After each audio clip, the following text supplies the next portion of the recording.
Heavy booster. Yep, and you can see they're in a couple of different rings here. So we've got the outer ring of 20 static engines. They're going to be providing a huge amount of thrust today to lift off the entire stack. But then we've got the 13 gimbaling engines in the middle, and they're going to be providing the tilt maneuvers and also helping to reorient the booster as it comes back later in today's flight. Yeah, and when we say gimbal, it's basically tilting or... Ogni 45 secondi un bambino muore a causa della polmonite, una malattia facilmente curabile, ma che ancora oggi è fatale per molti bambini. I bambini che ne sono affetti hanno i polmoni pieni di control their full range of control authority. One thing to note, those Raptor engines are completely designed and manufactured in-house. They are, as many of you know that have been following along, they are a reusable methane oxygen staged combustion type engine. It's a lot of words there. And ultimately, that staged combustion means that we combust the propellant in stages. That we kind of pre-combust them in a pre-burner. And by doing so, it allows the engine to be more efficient, i.e. more powerful. Yeah. Now, like Falcon 9, the Super Heavy has 4 grid fins to assist with orienting itself in its return back to Earth. We got a shot of them there beneath the Starship's aft flaps. Now, as we talked about earlier, Super Heavy is not going to be attempting a land landing today. But with this flight test, we're still trying to get as much data as we can. We're focusing on the fundamental systems and operations, so that's the liftoff portion. But we are going to try to get some data on how the fins work and for that water landing that Super Heavy is going to be making after ascent. I love that great view of the fins there.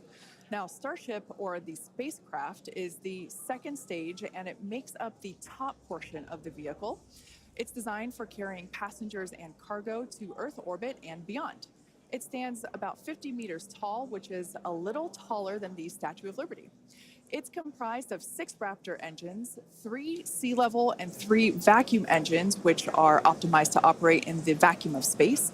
And they provide a maximum of 258,000 tons of thrust in vacuum. Spacecraft is also outfitted with 4 flaps to help aerodynamically control the vehicle's attitude, which you can see those 2 forward flaps there on your screen now. So they help control the vehicle's attitude during atmospheric flight and enable precise landing at the intended location. Now, one thing we got to mention, the heat shields. They are iconic. Starship is wrapped in a heat shield, which is composed of 18,000 hexagonal ceramic tiles designed to insulate the vehicle during that atmospheric entry. And that's really important because the temperatures can be as high as 2,600 degrees Fahrenheit. The hex-shaped tiles, like the ones that Shiva and I have, roughly make up about 2/3 of the vehicle. We can see that we have some different shapes. Mine is slightly curved. As you can imagine, it sits on the curved portions of the Starship vehicle. Now, the one that I've got is a hexagonal tile that's more flat, and it's really used for the flatter structures on the vehicle.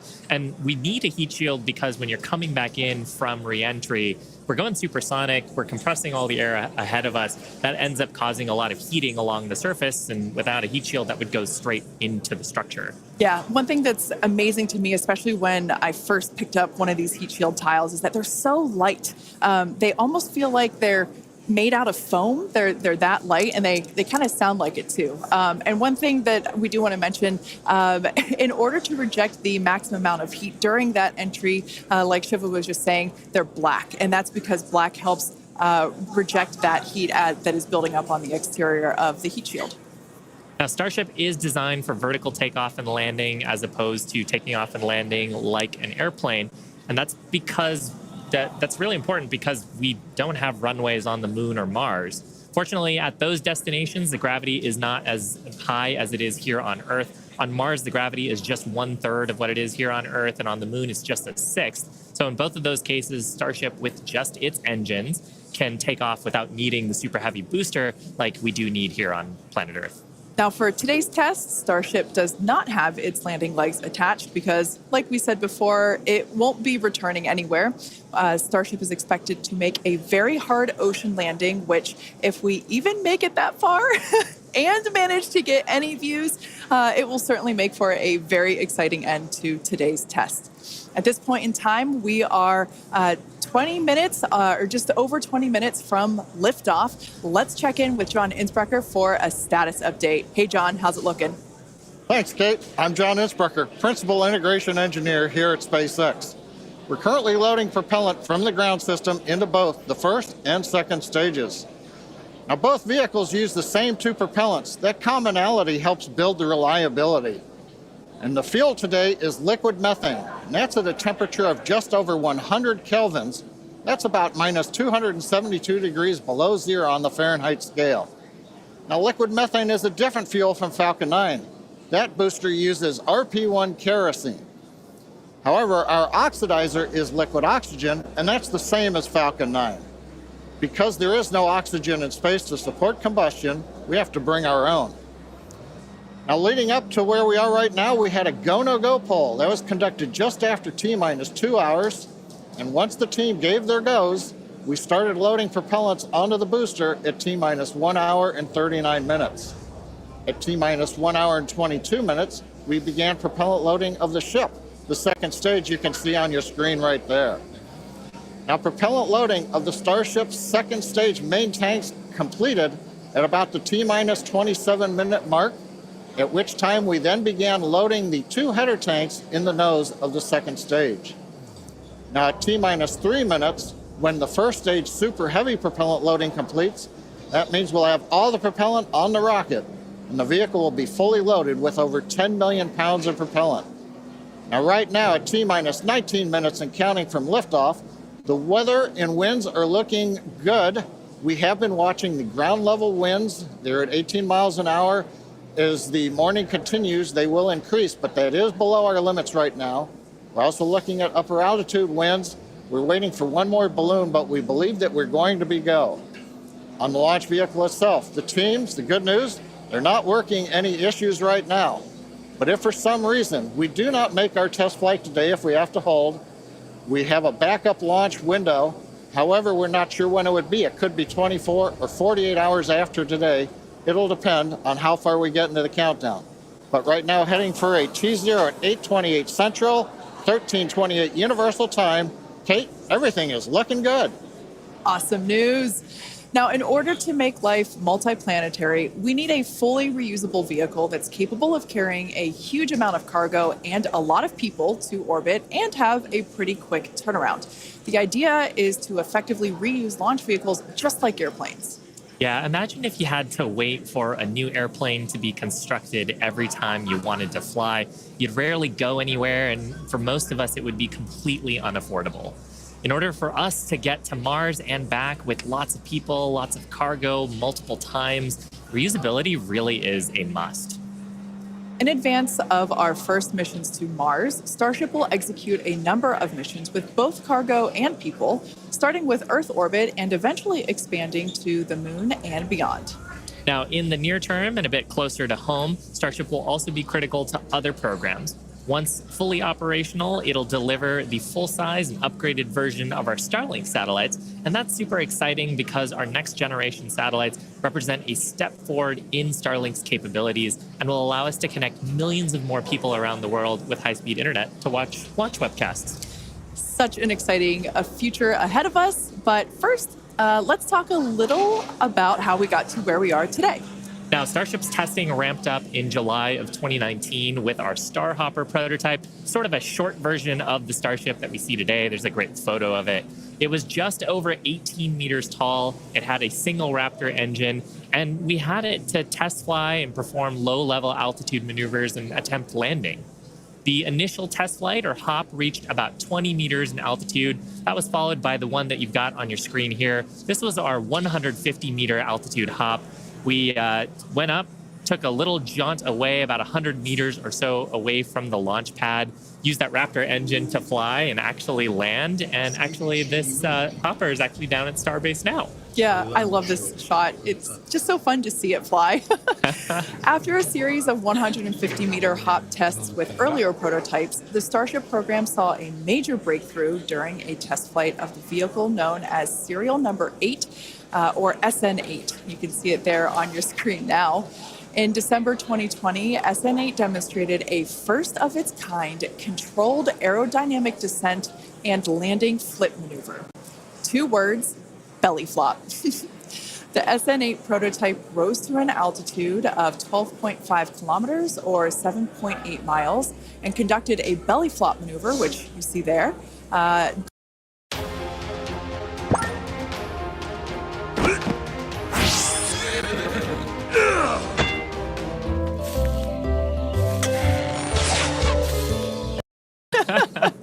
It was fun to watch, though. Rapid unscheduled disassembly, but learned a lot of data. Now, the testing continued on to prototype serial number 9. It took a 10-kilometer flight. It's about 6.2 miles up in February of 2021. We had a nominal ascent. We executed the engine cutoffs once we got to the top of the altitude window. We did that belly flop maneuver, which is so much more fun to say than controlled descent, aerodynamic maneuver. That was all stable, but unfortunately, we had a dramatic end on this flight as well. We had a failure on one of the engines that resulted in another pretty large fireball. But what was really cool about both of those flights was how much we learned just between serial numbers 8 and 9. And how quickly we were able to achieve our primary objectives in those two flights. In addition to that, we got so much data that demonstrated control of the vehicle in that subsonic regime. Ultimately, we performed 9 Starship high-altitude test flights in total. And then, as you see on your screen there, in May of 2021, SN15 launched from Starbase, reached an altitude of about 10 kilometers, performed a number of maneuvers, and safely returned to the launch site.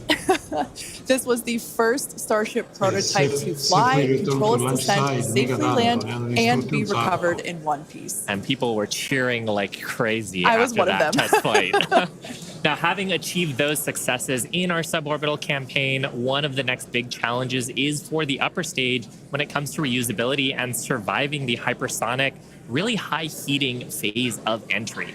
Combined with the later ability to refill Starship's tank with propellants, the fuel and oxygen, while we're on orbit, that will enable us to have a fully reusable transportation system that's designed to carry both crew and cargo on long-duration missions, interplanetary flights, and will help humanity get to the moon, travel to Mars, and beyond in our solar system.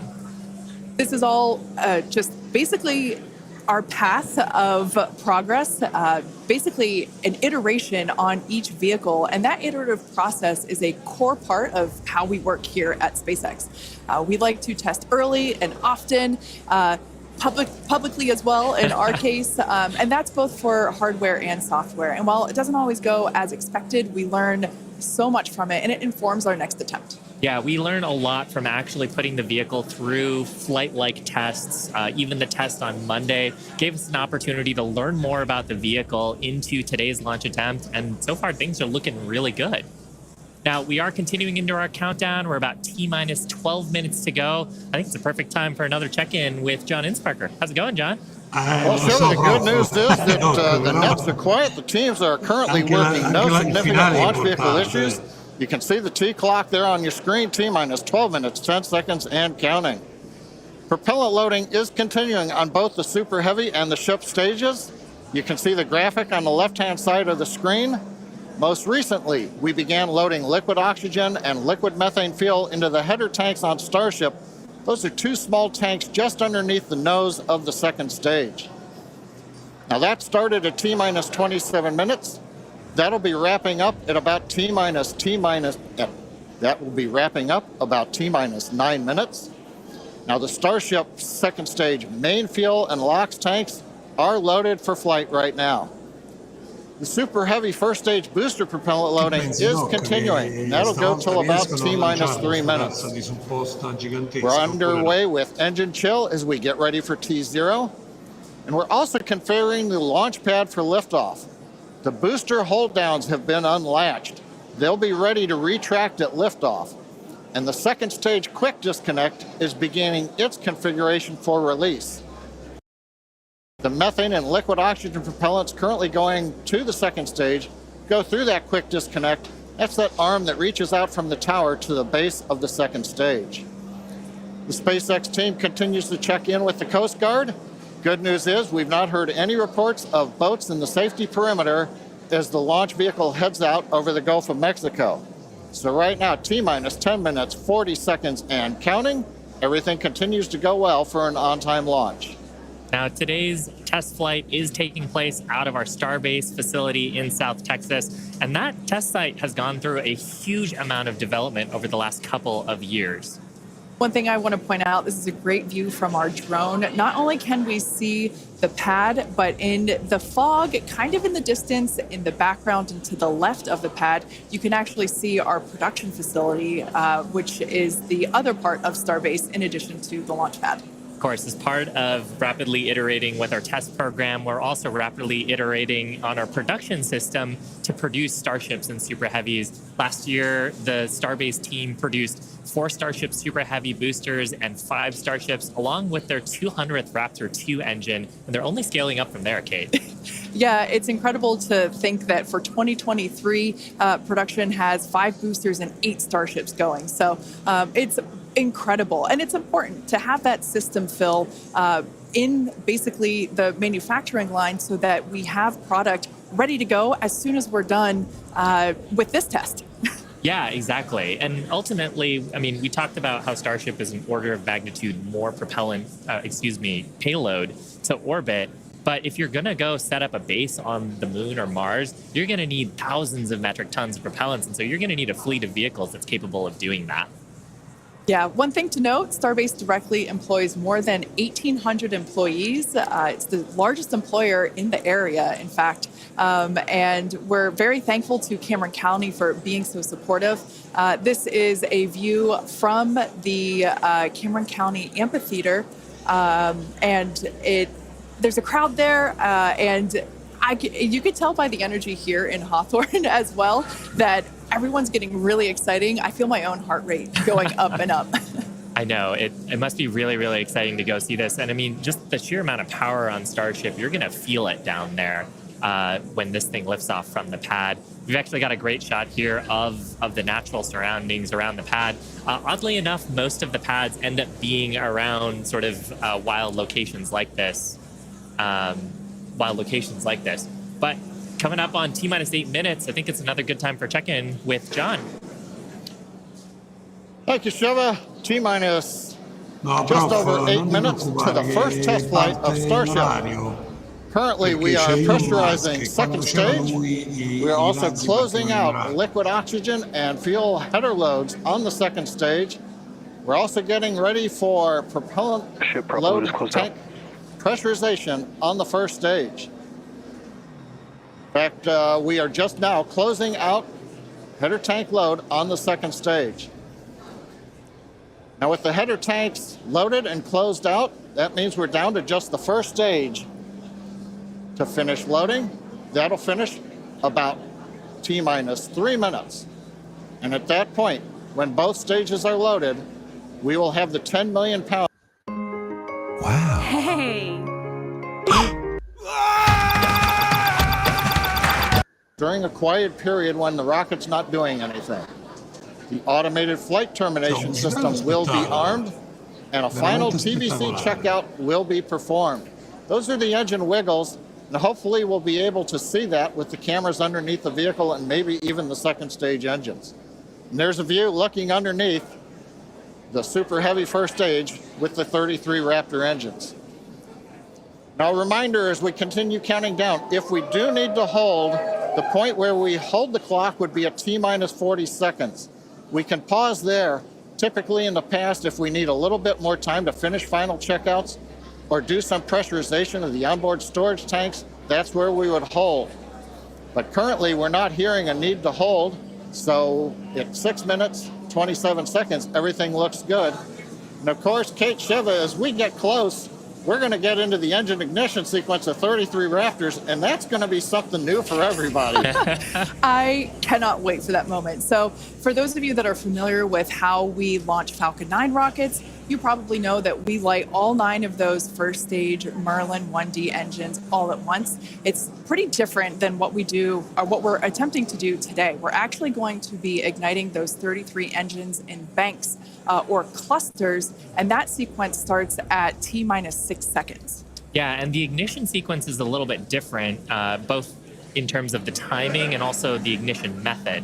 So on Falcon 9, we use a chemical called T-Tab. It's a pyrophoric material, so that means when you mix the two together, it produces a flame that kicks off that green characteristic spark on Falcon 9 missions. But actually on Starship, we use electrical ignition systems. Many of those are integrated on the ground system here.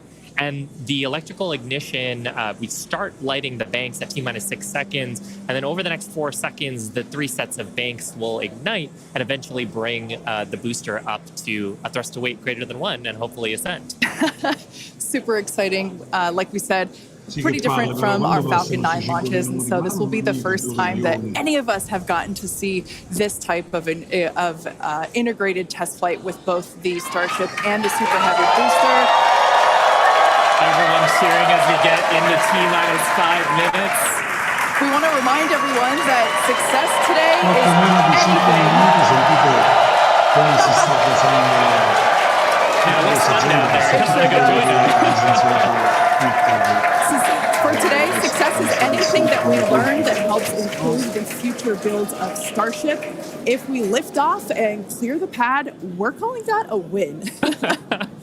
A great shot of the pad there. A great shot of the quick disconnect on the second stage. You can see the frost line on the booster where that methane is fully topped up.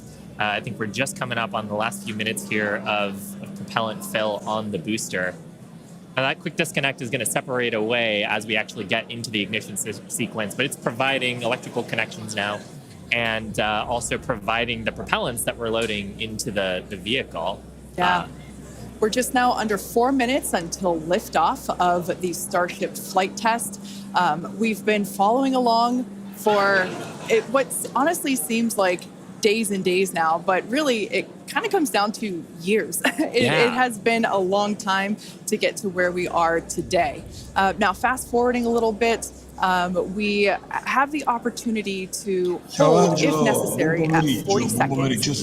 And we are able to hold there for about 15 minutes or up to 15 minutes and still be able to lift off. Yeah, and that's a little bit different from Falcon for the propellant sequence on Falcon that we don't have the opportunity to hold. So that's a cool new capability on Starship. Yep. Right now, T-minus 3 minutes, 10 seconds and counting. We got some great views from the drone. It's nice that the fog is slowly lifting. We get some of the blue skies, hopefully good views. What we're waiting for right now is closeout of propellant loading on the first stage. That should be wrapping up here shortly. In fact, it looks like fuel fill and drain valves are coming closed. That means first stage is fully loaded, second stage fully loaded, and that 10 million pounds of propellant on board the Starship launch vehicle. I want to take a quick moment to say that the crowd energy here is electric. I feel like it's Falcon Heavy test demo all over again. And hopefully you'll hear us as we get into the plus count. But right now, next activity is coming up. The flight termination system arms at T-minus 2 minutes. Thrust vector control checkouts at T-minus 2 minutes. And then after that, major activity will be the T-minus 40-second gate. There's a view looking up at the 33 Raptor engines. There are 20 engines in a circle on the outside, and as Shiva said earlier, 13 engines on the center. Those are the ones that gimbal and steer the vehicle.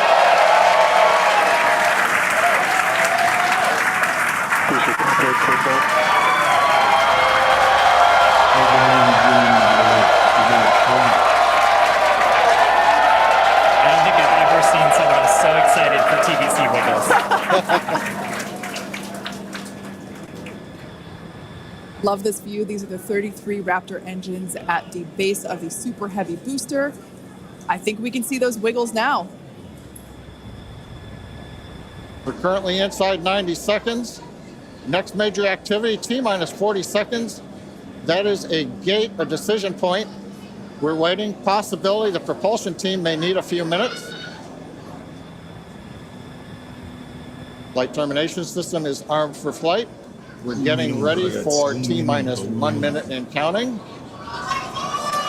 1 minute and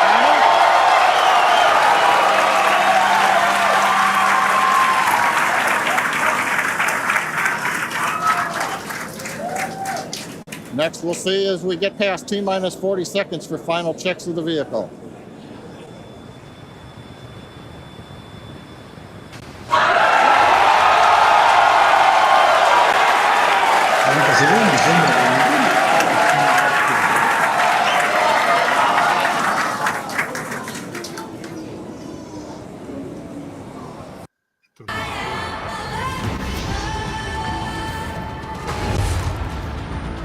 Ci credo. 32 secondi. Era tornato. Okay, you can see the clock is recycled. No, Flight director has called a hold. no, We are cosa recycling. For the moment, we'll see where they move the clock back to. They could hold at T-minus 40 seconds. They could go to an earlier point. Give us a minute to listen into the nets, and we'll see if we can get you more information to share. Che è successo? C'è qualcosa che non va, ragazzi. Hanno interrotto il conto alla rovescia. Ciao Ale, ciao, hanno interrotto il conto alla rovescia, ragazzi. L'inculino è arrivato, invece di arrivare dal rotino, è arrivato l'inculino. Ecco. Beh.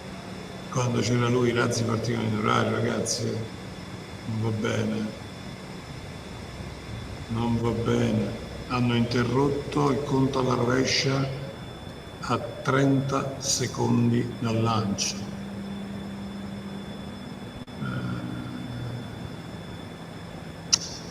Non va bene. Onestamente, da quando sta roba sta in mano a questi semidilettanti, i tempi d'oro della NASA, succedevano ben altre cose, francamente.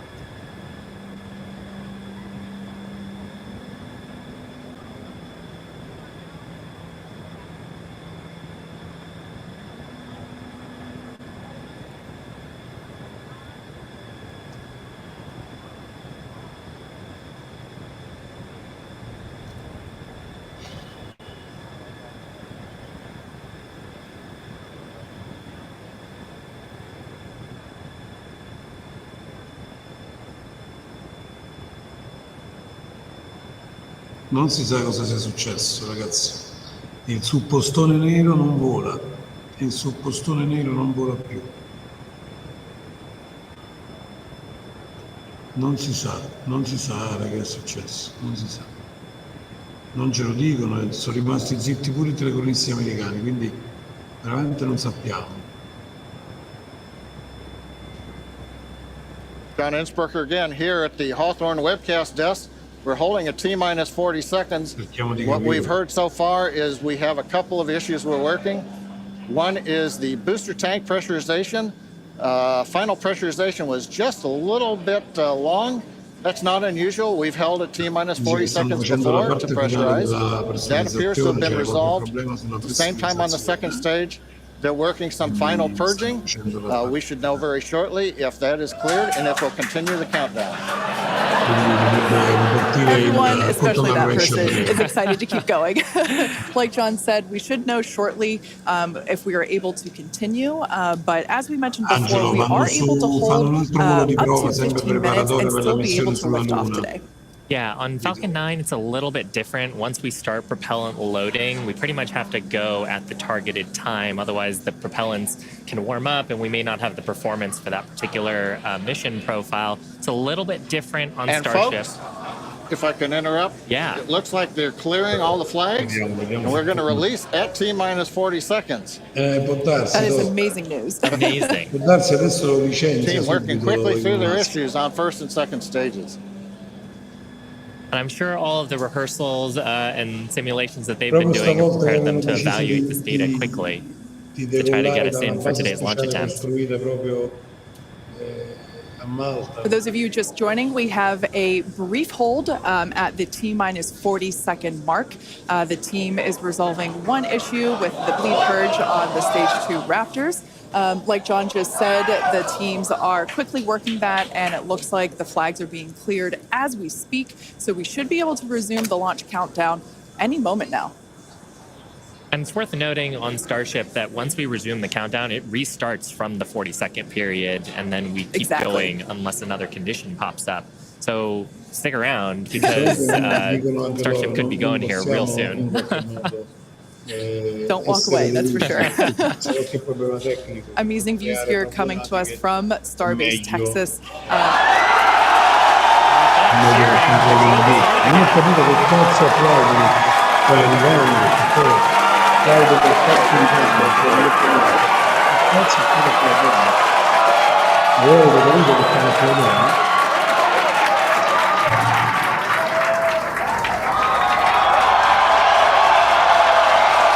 T-minus 15 seconds.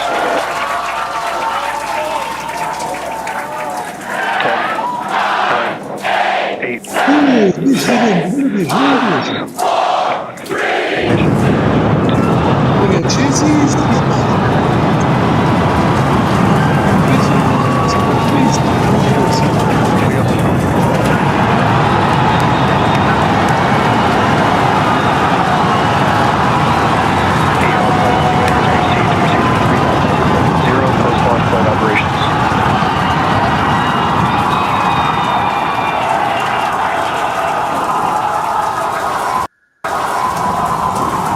Booster after chamber pressure is nominal.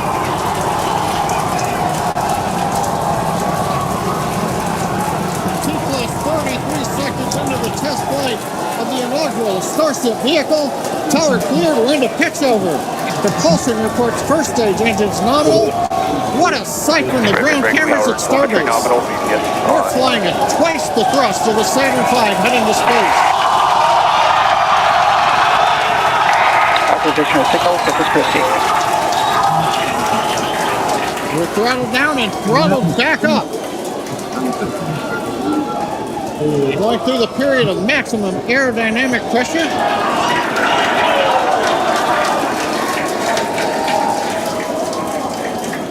As the velocity increases, the density of the atmosphere is decreasing, Max Q. lessening stress on the vehicle. The call out, Max Q now.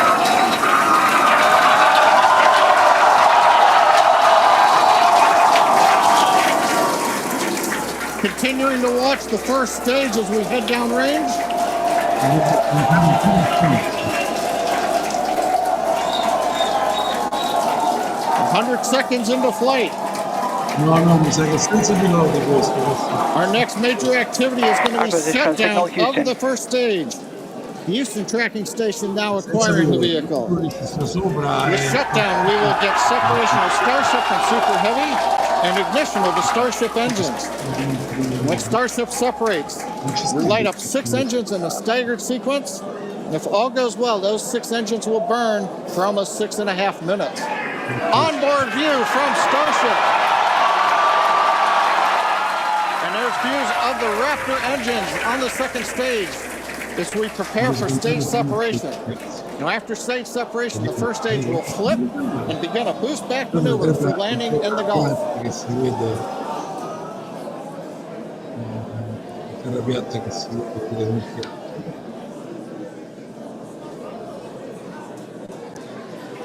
Continuing to fly, 2 minutes 40 seconds. Let's get ready for main engine cutoff.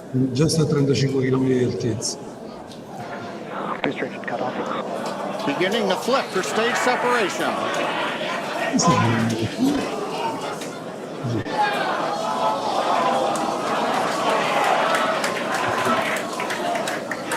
Questo qualcosa. Cazzo si è fatto vicino così?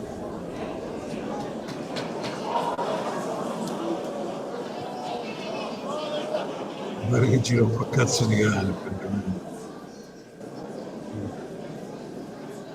Non sono esperto, ma As of right now, we are awaiting stage separation, where Starship should separate from the Super Heavy booster. vediamo che succede mo. Yeah, Kate, right now it looks like we saw the start of the flip, but obviously we're seeing from the ground cameras the entire Starship stack continuing to rotate. We should have had separation by now. Obviously, this is does not appear to be a nominal situation. Yeah, it does appear to be spinning, but I do want to remind everyone that everything after clearing the tower was icing on the cake.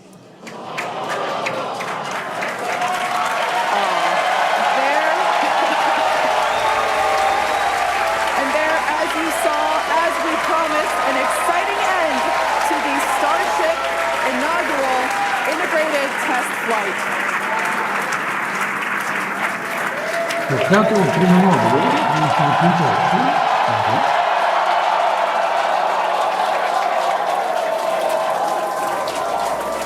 Everyone here absolutely pumped to clear the pad and make it this far into the test flight, the first integrated flight of the booster and the Starship vehicle.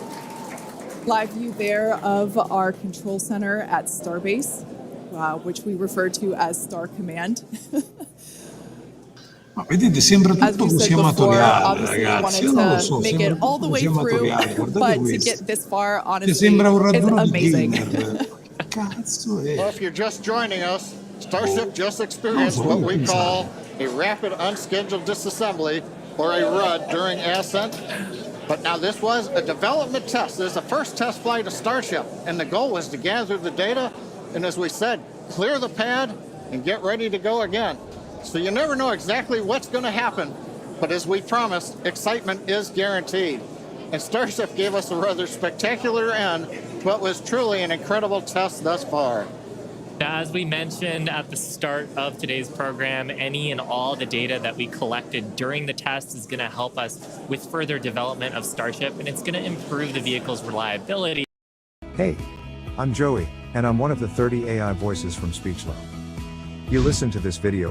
Air and sea space, along with that flight path and those surrounding areas, were cleared in advance of the test. And of course, we're going to be coordinating with local authorities for the recovery operations. But honestly, what an exciting morning. Oh my Come gosh. l'avete We had a successful liftoff positivo, from diciamo. Starbase, Texas at 8:28 a.m. Central Time. We cleared the tower, which honestly was our only hope. We cleared the tower, and all the data that we collected all the way through all those Raptor, those 33, although I think we saw that 3 Raptor engines were out, but we got all that data, and we got so far as to hoping to see the Starship, the second stage, separate from the first stage, the Super Heavy booster. And unfortunately, we didn't make that happen, but that's okay. It was the first integrated launch, and honestly, today was amazing. Ragazzi, non ho capito bene, Absolutely ma è incredible esploso? day. È We made it through a esploso? number of those initial ho test capito. objectives with getting booster ascent, getting all the way through the countdown, working some issues at the end. Like, really fantastic. Only hope. Starship vehicle. Stage separation, Fatemi capire. where È Starship should esploso. separate from the Super Heavy booster. Non mi pare. Yeah, Kate, right now it looks like we saw the start of the flip, but obviously we're seeing from the ground cameras the entire Starship stack continuing to rotate. We should have had separation by now. Obviously, this is does Non not l'ho fatto appear to be vedere, a però. nominal Se non si è visto, situation. vediamo. Yeah, it does appear to be spinning, but I do Però want to ragazzi, remind ho capito che everyone girava a that cazzo di cane, pure io che non everything sono after esperto di clearing the aeronautica. tower was Oh, no, Max. icing on the cake. Che cazzo qua volevo sammulinare?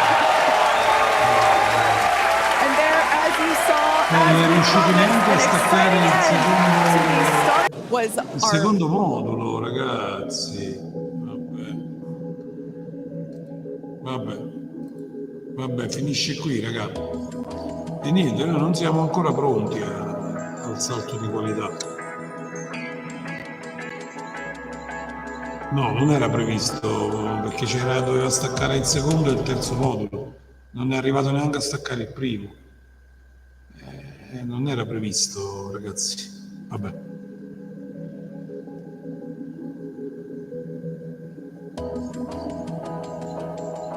Boh. Bruciare soldi così, manco l'ho capito. Vabbè, ragazzi. Io vi saluto. Ci vediamo presto. Porta a sedere. Bacioni.